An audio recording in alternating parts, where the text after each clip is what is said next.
punuin. Yan lang na. Ayan,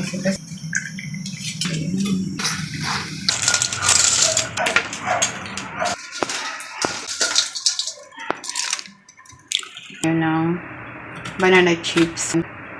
And then, marunong ka magbalat. Kalin natin yung balat. Ayan. Balatan. Kasing, ano to, manipis. Minipisan lang natin. Ayan. Kailangan manipis. Ayan. Lahat gaganituhin ko. Ayan.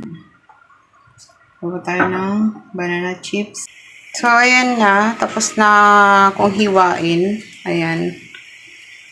Minano-mano ko yan gamit ang kutsilyo. Ngayon, ipipry naman natin. Mag-iinit lang ako ng mantika. Ngayon, mainit na yung ating mantika. Ilalagay na natin. Kailangan mainit yung ating mantika. At saka isa-isahin natin ang paglagay. Iwalayin lang natin. Ayan, malakas yung apoy. Natin punuin. Yan lang natin magganyan. Para magiging crispy yung kalalabasan ng ating pag-fry ng banana chips. Ayan, sitasay lang natin ito.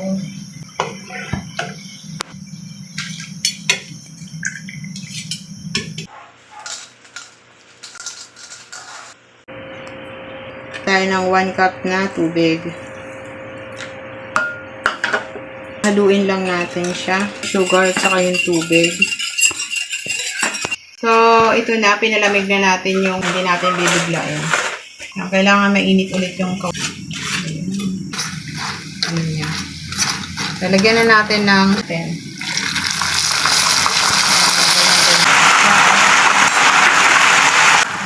Yung ingay niya. Kaya atin na ngayon. Atin na ngayon sisasay.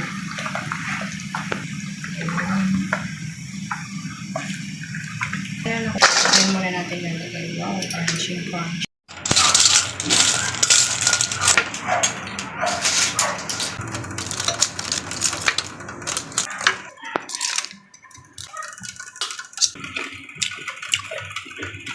Sarap.